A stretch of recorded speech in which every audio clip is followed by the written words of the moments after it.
各位朋友，大家好。在贞观17年，也就是公元643年，一场大戏的帷幕慢慢的落了下来。元太子李承乾被罢免了太子之位，贬往了外地，太子的位置就这样空置了下来。胜利者无疑是当时的魏王李泰，因为在当时，无论是论才华、嫡庶，还是在家中的排行，李泰无疑是太子之位最有力的争夺者。甚至可以说，太子之位对他而言已是囊中之物。李泰也在自己高兴了一段时间以后，马上就清醒地意识到，这个落下的大幕并不是整剧的终结，而只是一个剧间的休息。新的一轮的争夺又要开始，因为这时候他已经感觉到，在他背后有一道目光。这道目光呢，曾经像山泉一般的清澈，他能够读懂，也能看得很清楚。但是现在，这个目光已经变得越来越深邃，越来越让他看不懂了。甚至有时候，他还能够感觉到一丝丝的寒意。这个目光就是来自于当时的晋王李治。这一年，魏王李泰是23岁。在不知不觉中，他的那位以前跟着他屁股后面乱跑的小孩晋王李治也已经长大了。这一年，李治16岁。不能说魏王李泰没有感觉到这种威胁，他感觉到了，而且他还发现他的父亲唐太宗李世民一直在立储的问题上举棋不定。特别是在失去了他的长子李承乾以后，他越来越看重的就是如何能够最好的保全魏王李泰和晋王李治这兄弟二人。这已经成了唐太宗李世民的一个心结，这也是他迟迟未能定下太子之位的原因之一。李泰当然知道自己所具备的优势，不论是在年龄、才学、经验、资历等方面，他比李治都要强很多。但是他也知道李治也绝非泛泛之辈，虽然说现在才学还不及他，但是别忘了李治这时候只有16岁，按我们现在来算的话，应该还算是高1高2，还没上大学呢。而李泰23岁已经是大学毕业了，按现在来说差别都是非常大，更别说在当年的皇宫之中，更早接受皇子教育的李泰无疑拥有着很大的优势。李泰一点也不敢大意，毕竟是未来可期。但是这些差距丝毫不能让李泰觉得自己已经胜券在握。他知道他背后的这位追赶者，这位4岁就能把《孝经》背得滚瓜烂熟，而且对其精要理解颇深，而得到他父亲唐太宗李世民赞扬的他的这个小弟弟未来的无数的可能性。除此以外，李治还有他自己独有的优势。第一是他性格中的仁孝已经得到了唐太宗李世民和朝中大臣的认可。当年长孙皇后去世的时候，3个嫡子中哭得最厉害的就是当时只有9岁的晋王李治。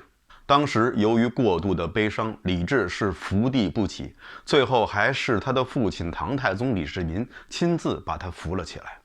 当时的情景感动了在场的所有人，不仅仅是李世民，还有当时的长孙皇后的哥哥长孙无忌。长孙无忌就由此记住了这个为他的妹妹长孙皇后去世而悲伤的无以复加的他的这个年幼的外甥。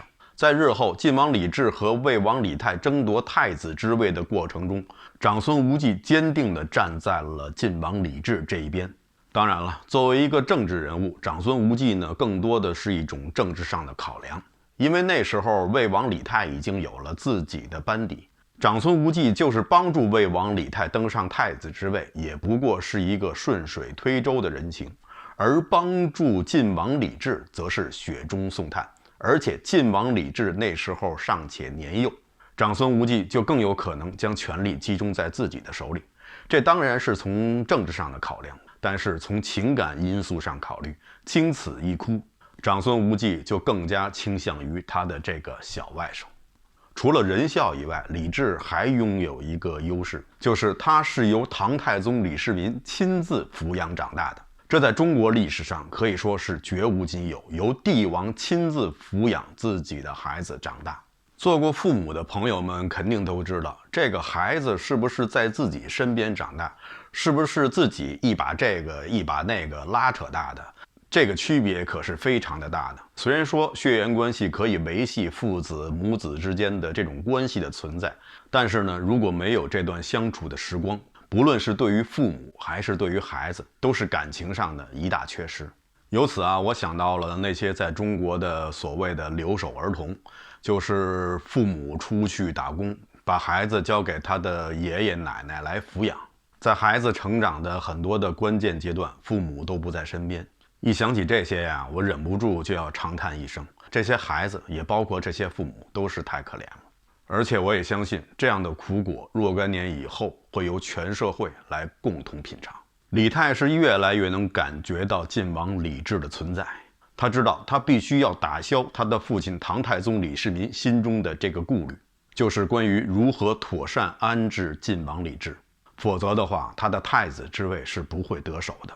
而且他还不能等，因为他似乎已经听到了晋王李治追赶的脚步声，似乎也能看见晋王李治手捧着鸵鸟蛋，背后还有一个急速追赶的母鸵鸟，所以他需要尽快找到一个解决方案。经过苦思冥想，他觉得自己已经找到了一个方法。所以就在有一天，他的父亲唐太宗李世民单独召见他，并向他提出要将太子之位授予他。同时，李世民也说出了自己心中的顾虑，就是如何安置他的弟弟晋王李治。李泰终于看到了这个他孜孜以求、费尽心思想要得到的太子的冠冕，已经被他的父亲李世民举到了他的面前。这时候他的心里一定是非常的惊喜，惊喜之下而变得有点急不可待。所以他就忙不迭地说出了自己那个并不成熟的方案。他说，儿臣100年之后将要杀了自己的儿子，而把皇位传给自己的弟弟晋王李治。我相信太宗李世民听到这个方案，当时一定是大吃一惊，但是转而一想呢，又觉得这未尝不是一个两全其美的方案，既让他所看重的魏王李泰能够如愿地登上太子之位，继而继承大统，又能保全他钟爱的幼子李治，而且李治将来也能有机会继承大统。自太子李承乾被贬出京以后，李世民心中的这个结就这么啪的一下解开了，他可以说是如释重负。所以他也急不可耐的第2天就把这个解决方案告诉了他的重臣褚遂良。而褚遂良的反应却把唐太宗李世民刚刚长出来的那几根胡子都给气歪了。为什么是刚刚长出来呢？大家还记得吧？有一大绺胡子已经给了李绩做了葱油龙须面了。褚遂良张口就对李世民说你傻呀。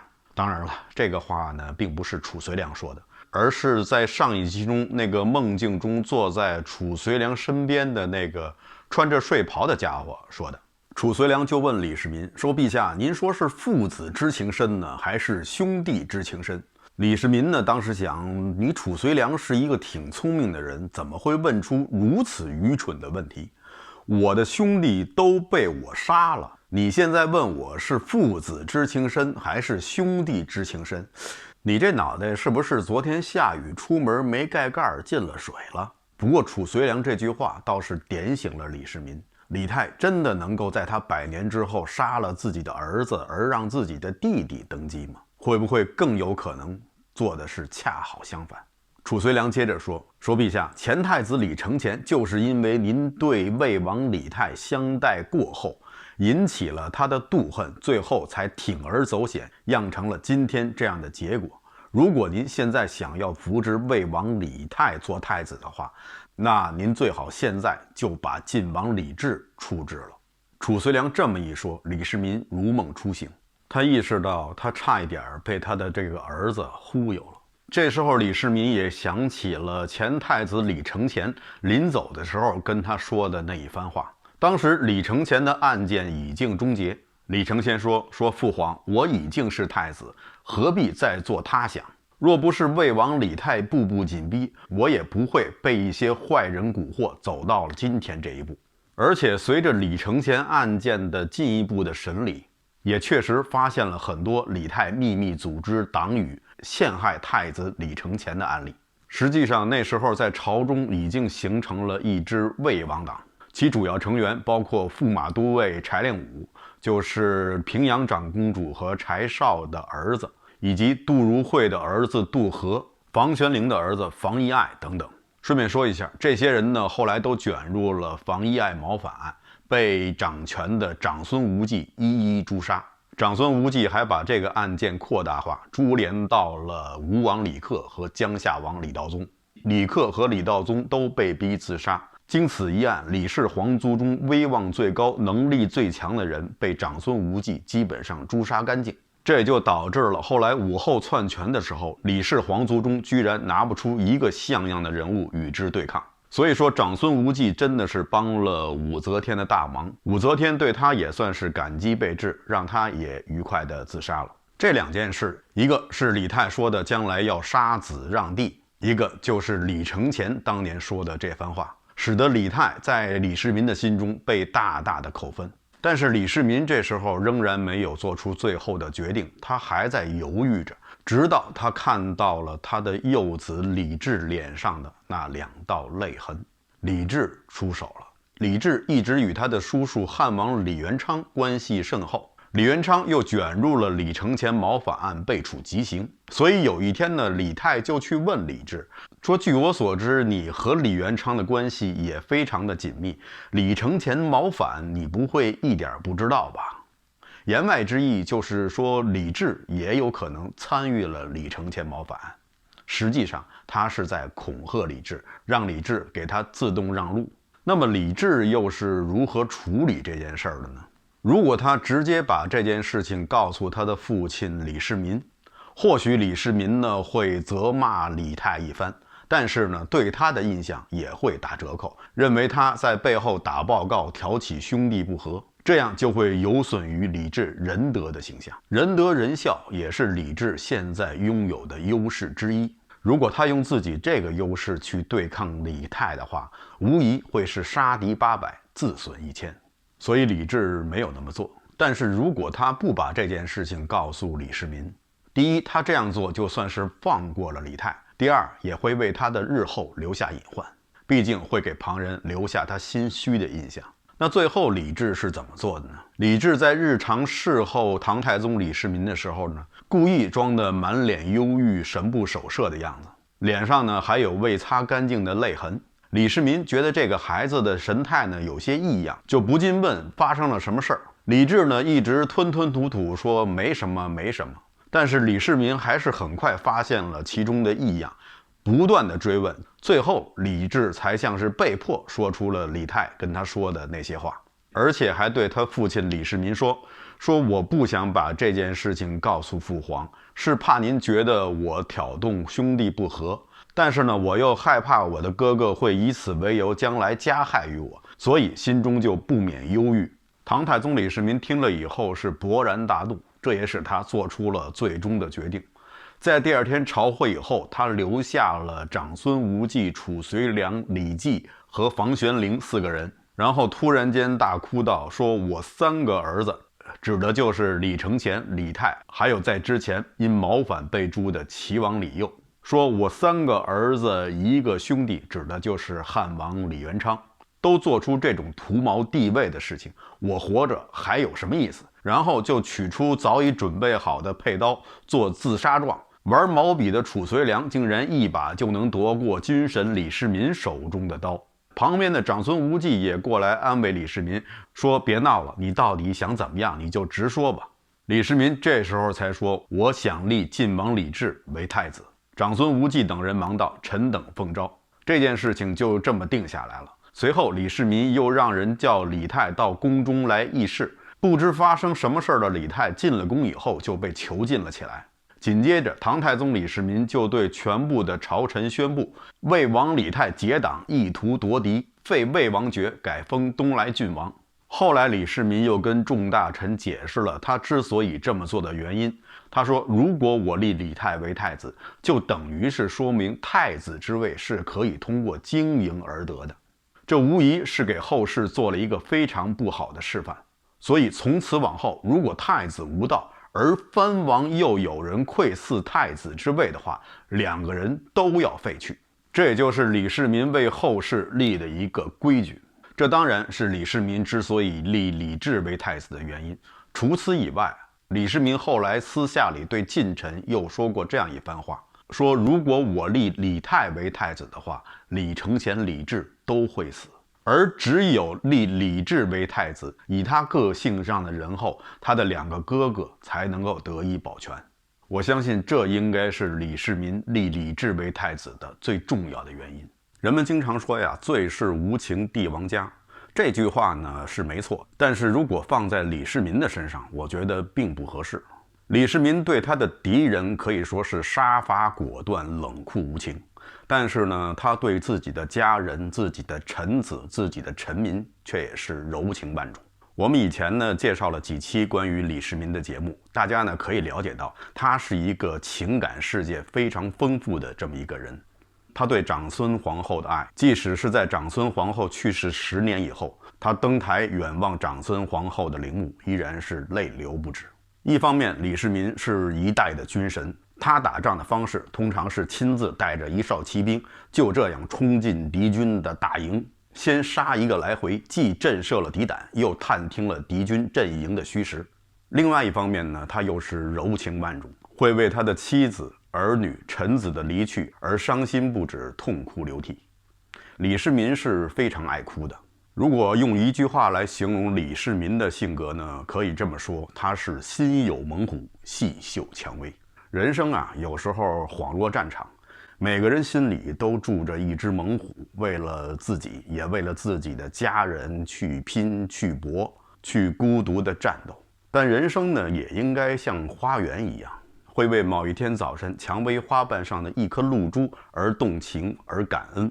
人生若只如猛虎，那未免是太过肃杀；只如蔷薇，也未免太过迷你。所以啊，猛虎与蔷薇二者得兼，那才叫快哉人生。我曾经说过，李世民善于演戏，他确实也演了不少，演的呢也很好。但是在父子情深这一块呢，我觉得他还是真情流露。比如说他和李治的这段父子感情，李治可以说是历史上唯一一个被皇帝亲自抚养长大的皇子。史书上用了特深宠溺这4个字来形容李世民对李治的宠溺之情。即使是在李治做了太子以后，李世民呢仍然不愿意李治搬到他的东宫或者是晋王府去生活，仍然坚持李治要和他一起住在宫中。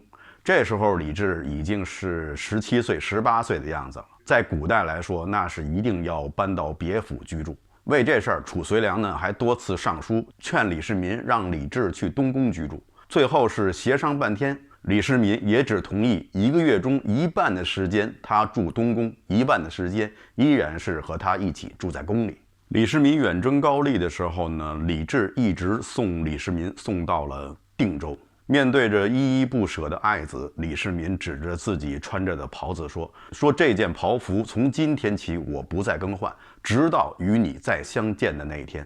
征高丽期间是风餐露宿，这件袍服已经是又旧又破，群臣们都建议李世民换一件新的，但是李世民是坚决不换。直到他从高丽回来，征伐完高丽回来的路上，当李世民知道自己的儿子李治正率队前来迎接他，李世民就迫不及待地带着3000骑兵前去与李治会合。二人在途中相遇，这时候李世民才终于换掉了这件已经破得不能再穿的袍服。也是在征高丽期间，李世民和李治分处两地，相互呢就不免牵挂。于是呢，两个人就事先约好，每次大内往来的书信中，李治都要写一封问安信。李世民收到信以后，也回一封报报平安。这样，他们二人之间的信件往来，在高丽战争期间就一直没有断过。唯独有这么一次，李世民已经收到了2次大内传来的书信，但是呢，没有看到李治的信。于是李世民呢，就心里的非常牵挂，他就急忙给李治写了一封信，这也就是历史上著名的两度帖。两度得大内书，不见奴表，耶耶既欲横死。少时间，忽得奴手书，报娘子患，幽皇一时顿解，欲似死而更生。今日以后，但头风发，信便即报。耶耶若少有疾患，即一一具报。一奴欲死，不知何计使还。具爷爷敕。大概意思呢，就是说我已经收到2次大内传来的书信了，但是仍然没有看到你的信。这里的奴指的是李治的小名，叫智奴。说现在终于收到了你的信，知道是因为你的娘子生病，所以呢你没有及时写信。我这样心里头才算安定下来，就好像死而复生一样。从今以后，如果你的风疾发作，马上要写信告诉我，我这边有什么情况也会及时的告诉你。爸爸想你想得要死，不知什么时候才能回去。如果说不是告诉你这封信是出自于唐太宗李世民之手，你一定会以为这不过是普通父子之间的一封家书而已。但是它的的确确是出自于1代君王。李世民在征高丽期间呢，腿上长了一个大毒疮。李治知道以后，就趴在这个毒疮之上，用嘴吸毒疮上的脓液，希望能为父亲疗伤。李世民不能骑马，只能乘车。李治呢，就一连几天扶着车辇步行，以便于随时上车服侍。李世民在贞观晚期拖着病体，依然是东征西讨。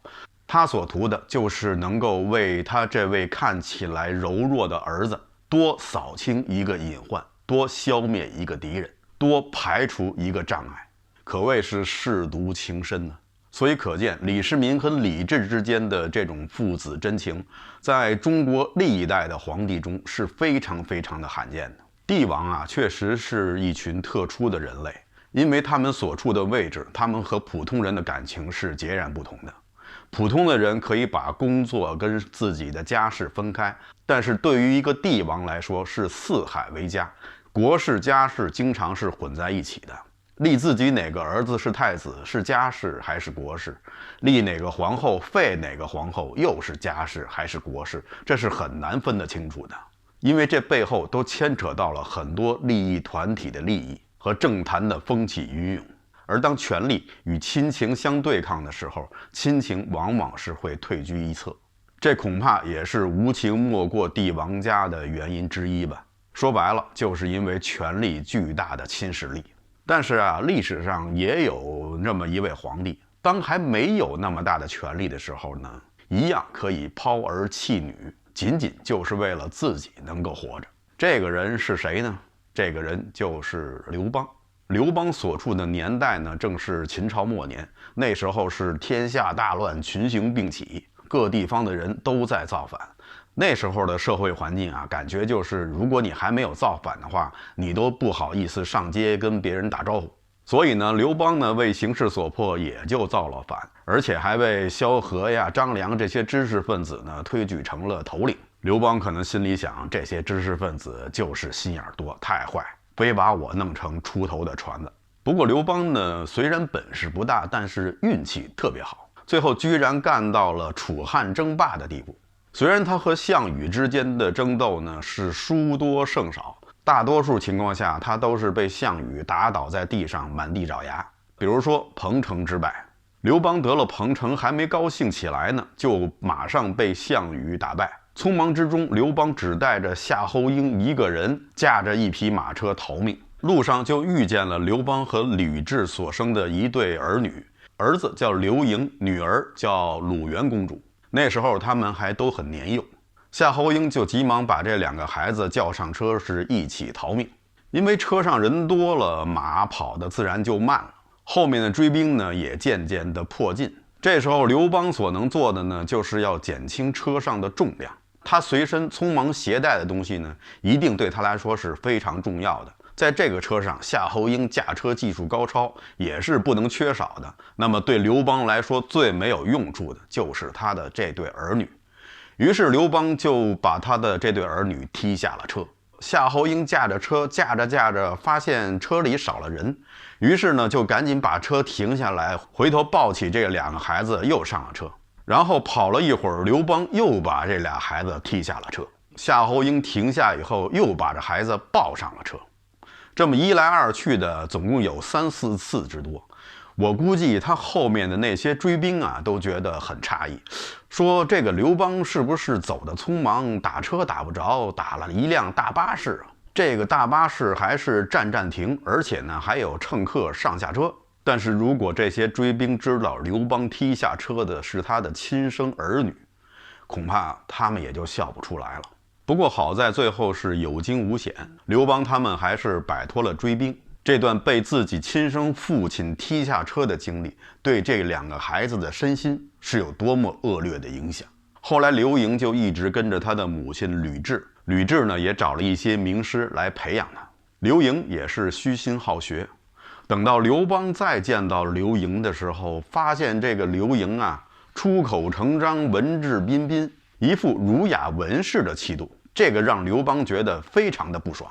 他觉得刘盈这个样子啊，一点不流氓啊，不是一点不刘邦，所以呢就不想让刘盈当太子，而想让他与戚夫人所生的儿子刘如意做太子。但是最后在吕后的保护之下，刘盈呢还是如愿登上了大宝，这就是历史上的汉惠帝。刘盈是一个非常善良的皇帝，他为了保护他的这个弟弟刘如意不被他的母亲吕后所杀，可以说是费尽了心力。但是最后这个弟弟还是被吕雉所杀，吕后还把戚夫人做成了人质，这下也是彻底吓坏了刘盈。刘盈从此就耽于声乐，不理政事。他的皇后呢，竟然是他的姐姐鲁元公主的女儿，也就是他的亲外甥女。刘盈后来就借酒浇愁，最后在24岁的时候就抑郁而终。他的这一生啊，可以说真的是毁于他的父母之手。顺便说一下，那位车夫夏侯婴，后来刘盈死以后，吕后专权。虽然说吕后杀了很多的大臣，但是对当年救了他一对儿女的夏侯婴还是感恩戴德。所以夏侯婴并没有受到什么波及，到后来也成了当时的豪门大户。到了东汉末年的时候，夏侯家子孙中有一个叫夏侯嵩的，过继给了当时的大太监曹嵩做继子，改名为曹腾。曹腾也有一个儿子，名字叫曹操，曹阿瞒。到了最后，这个夏侯家的子孙终于是把他们老刘家的江山来了一个连锅端。那次大巴逃生事件的几百年以后，最终还是夏侯家把刘邦踢下了车。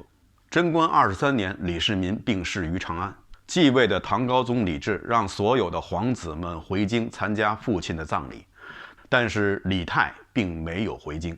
唐高宗继位以后，加封李泰为蒲王，开府仪同三司，但李泰终究还是抑郁难解，在公元的652年病逝。而在这7年前，他的大哥李承乾也病死在他乡。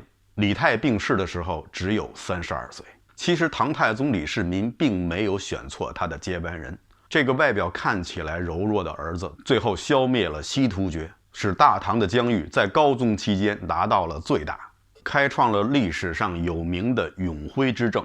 如果不是后期他的身体有疾，那么相信大唐一定会是另外一番景象。